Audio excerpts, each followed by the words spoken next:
Howdy folks, Brian Cusco here at Triple B, and today we've got Mr. Robin Markland on. Robin is the creator of the Reptile Report. He helped form Ship Your Reptiles, Pro Exotics, and he's got a new company coming out, and he's just got a wealth of knowledge in the industry, and somebody that I thought you guys should hear from if you haven't already via the Reptile Report, and just kind of see the face behind what is a big part of this industry. So without further ado, you're watching Triple B TV.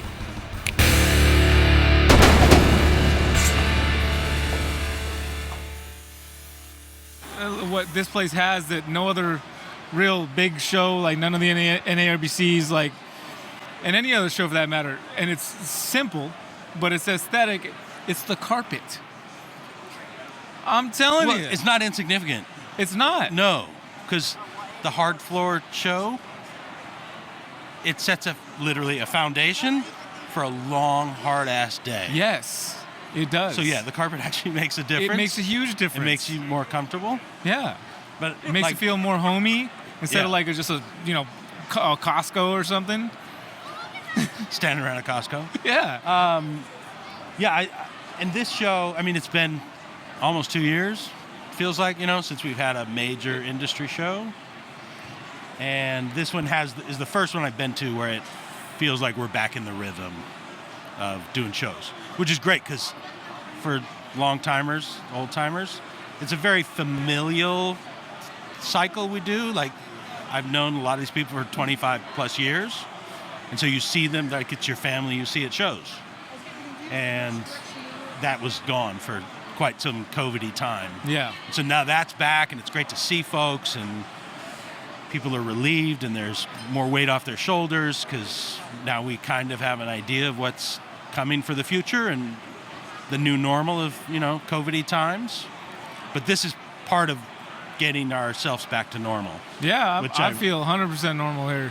It's all right. I mean, I'm 92% normal. all right, but that's pretty close. That's pretty, yeah. That's we know 92% of all statistics are fabricated, so it's a good. I read that on YouTube that it said on Facebook that was true. Yeah, there we go. So I know you got the products from Redline here too, but let's jump back a little bit. Like, you started Reptile Report, is that accurate? I did. You did? Yeah. I'm not making that up. No. Yeah. I mean, you go way back in 1993, last century, we started with livestock, like breeding reptiles. And that's when me and my partner Chad started as Pro Exotics. And then that was the idea then. Like, there was this new thing, like, hey, you can breed reptiles for a living and make a career out of it. And that was very unusual at the time. So that's how I started in the business. I didn't know that it was going to become a career. I just thought you work with some snakes and geckos and interesting animals, and then you find a career later. But it turns out that's a real job. Yeah, and a lifetime career. And then you guys went from there and you started Ship Your Reptiles too, right? Yeah, so we started the breeding in 93, and then 2009 we started Ship Your Reptiles. Also just a seed of an idea, like, hey, there's this need. I've always been an entrepreneur, right? I always thought I was going to work for myself. Wasn't sure what it was going to be, but I figured it would happen. And so I kind of approach everything entrepreneurially. And so I had this idea about the shipping and how to execute that and get lower rates by bulking all shipments together. And that kind of grew into the Ship Your Reptiles idea. So that was 2009. And that took off right away. And then 2011 is we had our facility fire at Pro Exotics. And that wiped us out. Like, thousands of animals lost in a matter of hours. That was very traumatic. Sure. And we weren't sure what to do after that. Like, you're in a literally state of shock for 6 months. Like, this was what we did. This is what our identity was, working to produce these great animals. Now there's no animals in an instant. What do you do now? So I was like, oh, well, shipping's going great, so we can still do that. And then I said, oh, you know what? I have that idea for that Reptile Report thing. We kind of aggregate stories and photos and videos all into one feed. we have extra time. Maybe we explore doing that. And so we kind of started building the foundation of the Reptile Report. And over a few months after our fire, I realized, I don't have the heart for doing animals right now. Like it was too painful. Yeah. And so I couldn't even fathom trying to put together a collection of animals again. And so, then we just, best way to focus after trauma and chaos is you just focus on something new and move forward. So that's what we did. Move forward, keep rolling with shipping, start the Reptile Report and roll forward with that. I got some, great staff I would work with to help me execute that. That was in 2011, 2012, after the fire.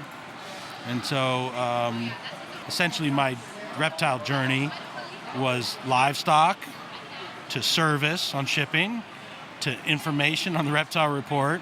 And then COVID time last year and a half is now manufacturing products with Redline Science. So that's my new thing we're moving forward. I split up with Ship Your Reptiles, so we did our own directions there. I took Reptile Report and continue to run with that. My staff continues to help me with that, Facebook and Instagram. And that's evolved on its own over the years, read and react. Internet's very different 2021 than it was in 2013. So that's still exciting and cool to do. And what I've always liked about the Reptile Report, it allows us to support the whole industry. Yeah, it does. It does do breeders, hobbyists, just folks that are into animals. They don't have a commercial interest in trying to reproduce anything. They just think reptiles are cool. Or one of the best parts is introducing folks to reptiles. They like animals, but reptiles kind of creepy, or spiders are really creepy, but you show them some really cool content, photos, videos. Yeah, I remember I sent you guys one of my videos, just a purple retic just shedding out, and I put different music to it, and you guys put it up there and like blew up. It had like 250,000 views in like a couple hours. Like, wow, that's super cool. Thank you guys for sharing that. Yes, and that's a really rewarding part to help folks reach a wider audience. And to see something shed, right? I mean, as a reptile breeder, you see that every single day, 6 times a day, whatever. It's no big deal. But when you put it out there so that some 14-year-old kid sees it for the first time, or a 67-year-old grandma sees it for the first time, and they comment and they're like, holy moly, this is incredible. Is this normal? Is this how it works? That's amazing to watch this happen. Like, that could be really rewarding because you're turning those folks on to snakes and lizards. Again, not so you can, they can produce them and have X amount of clutches and make babies and make $13 or $13 million, just to enjoy it, just to dig the animals and appreciate the animals. I think that's awesome. Yeah. And at the same time, we do support breeders and folks in the business, so that's awesome too. I really appreciate how the Reptile Report's grown over the years. We're creeping up on 1 million likes on Facebook. Wow. For the old folks that still use Facebook. Right. I'm barely hanging on to Facebook. Me too. But it has its own audience, right? Yeah, it does. And, we have an Instagram page that's solid. And for me, that's the newest thing. So I'm still very old on that. I don't have any TikTok or Snap or anything else, so I am still ancient. Well, what's going on with this stuff? Because I've heard a little bit about Redline and what's coming with Redline. Yeah. Like, this is just the kind of like the very, very, these products you got sitting here on the table. Well, can you tell me, obviously these are hemostats, for feeding or for whatever you need to do with hemostats. Yep. And then this is different stuff for cleaning the corners. Yeah, cleaning scrapers, scraping tubs, surfaces. What is the tip of this here? What is it? Oh, it's just really hard plastic. Yeah, it's a plastic razor blade. That's sweet. So it just snaps out. Doesn't scratch up your tub, but it gets all the stuff out. Exactly. In my world, it would be a poop scraper. Yeah, that's where it's in my world. Urate scraper specifically. Yeah, but I keep all these in my toolbox. I use them around my bikes. I use them in my RV. We have them in our kitchen. We clean our stoves with it. Maybe flatten out some caulking with that little piece right there. They're super functional. Now, the initial goal of Redline Science when I created it is I wanted to create products for reptiles, aquatics, and horticulture. Because I wanted to play the parallels between those three industries. When you take a step back and look at it, they're very similar. There's a huge hobby base on each of those industries. Reptile hobbyists, aquatics hobbyists, horticulture folks. In the aquatics world, like we're producing, you breed geckos and snakes and things. In the aquatics folks, they're breeding or reproducing corals and fish and, doing aquatic tanks. In the horticulture world, you have vegetable gardeners or fruit gardeners. You have the weed world, which is exploding right now. And they all use stainless tools. They all use cleaning tools. They all use heating products. And they all use lighting products. And so the long-term goal is to play the parallels between that and provide lighting for reptiles, aquatics, and horticulture. Different bulbs for each one, for the different needs. But from one company. But the fixtures are the same. Stainless tools, we have these 12-inch tools that are most popular in the reptile side, but then I have 20-inch tools to reach down into water tanks and stuff for the aquatics folks. And horticulture folks, my wife is an insane gardener nerd. And so she uses my different stainless tools, the hemostats or tweezers or scissors to trim and care for her plants. Pull dead stuff out. I'm not a plant guy at all. So to pull dead matter out of plants or out of cactus and stuff like that, you can't just stick your fingers in there.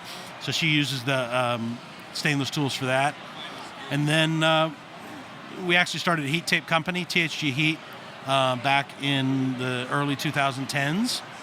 That we use the heat tape in reptiles, but there's also a need for heat tape in horticulture, for seedling mats and for horticulture plant setups and stuff like that. So I want to play those parallels in the industries, and so our initial rollout is focused primarily on reptile stuff because that's my background and I know that world really well. But as we grow and continue to push into these new markets, I think there's a lot of potential there and a lot of exciting things. Yeah, absolutely. Yeah, very cool. Yeah, it is cool, man. I'm excited for what you're going to be doing going forward with all that. We'll see. It's been 25 plus years. Time flies. So yeah, what happens in the next 10 years? It's interesting. We're definitely going to see. I'm glad that every pivot that we make or every life event that we have, we're still able to stay in the reptile world. Even after our fire put down our animal collection, we still have options and businesses in the reptile segment. And that's where I've grown into. That's where my heart is in the reptile world. I don't want to work outside of that. I do love my reptile family. That I see at a show like this. I mean, there's literally hundreds of people here that I see on these big show circuits, and that's a great feeling to have over the years. It is. Much. I agree, man. That's what I come for. That's really the only thing I come by. I see animals any play. I enjoy coming and seeing the animals people are producing, obviously, but I come to relationships. See it. Yes, that's what I come for. Yeah, what's a real bug out? Is as the time goes on, you see folks literally grow. Like Justin Kobilka, he was just a little kid when he started, and I seen him at the shows. Like literally an early teenager type of kid. And now he's a monster in the reptile world. Yeah. Like he's world class, Vanguard producing amazing stuff, and he's like a titan of his industry now. And love it, fantastic. But you've seen him since he was a kid grow up in this world. Same with Josh Frogs. Josh's Frogs, he's just a young frog nerd. Except now he's a full-grown guy, adult, and he has his own empire of not just frog stuff, but plants and merchandise and branded stuff. Yeah, I picked up some substrate for him for my first bioactive enclosure at their booth in Anaheim, Yeah, he's exploding in the bio substrate stuff. But, yeah, I mean, he used to just be like a one-man show. What's crazy is with Josh, and I love Josh. I mean, if you ever want to talk business with Josh, brilliant mind, very business focused, growth focused. And I tell you what, he has a real passion for growing the hobby. And it's not just Josh's frogs he wants to grow. He's like, how do we grow the hobby as a whole? That's what his real passion is, I think. It's been a theme with people I've been talking with this. It's been a theme with people I've been talking with this series here. Is like, how do we just grow it? Because that's how it's going to survive and get past anything that would try to stop it. Is just growth overall. Well, and Josh used to be a day-to-day guy with his crew and his staff and his business. And I mean, I talked to him during these COVID times, and he was like, I spent 20% of my time on my business. 80% of the time, it's like, I think about how I can grow this hobby as a whole. Instead of 2% of households have reptiles, how can we get to 12% of households have reptiles? Not Josh's frog stuff, everything, just the industry as a whole. How can we grow it? And I think that kind of big brain, big concept thinking is crucial. You need leaders like that in the industry to help pull things forward. And, and it's really crazy to see somebody that's that well organized and that smart can execute at that level. Like pre-COVID, I remember when he hit 50 employees. I was like, 50 employees, that's a lot. I would never want 50 employees. It takes a special skill to be able to manage that many people. And then Schaumburg, I think he said it was over 130. Wow. In like a year and a half. Wow, that's crazy. Explosive growth. Yeah. Explosive growth. And it's not by luck. It's not by accident. That is hard work and, great strategy, great approach. I really respect those kind of guys. And like I said, I take a lot of pleasure in being able to watch their growth and their maturity as they've come up in the industry. It's just awesome. I love to see it. Yeah, it's fantastic, man. Well, I appreciate you pulling away from your booth for a moment to come talk to us about this stuff, because no problem. That's good. Anytime. Yeah, absolutely. Anytime. Well, if people want to follow Redline and everything that you guys got going on over there, where can they go? RedlineScience.com. We have an Instagram page. We have Facebook page. Like I said, I'm not on TikTok, but maybe I'll get hip to the youth social media pages. I haven't quite got there yet myself. You use okay? Not quite. There you go. Yeah. Just follow us, RedlineScience.com. In this phase, I'm just being a manufacturer now, so I'm not selling retail product.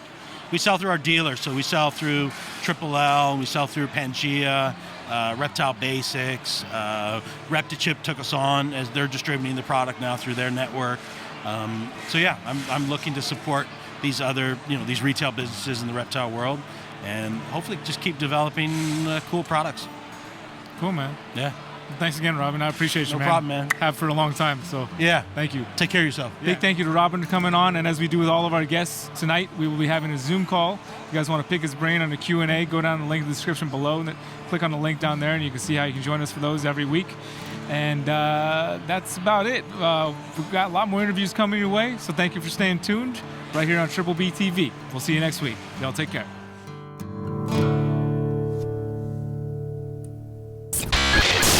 I don't want to gas you up during your own interview, but I've loved to watch your progress as well, and as you grow your channel and grow videos. I 1,000% respect the hard fucking work it is. It's no joke.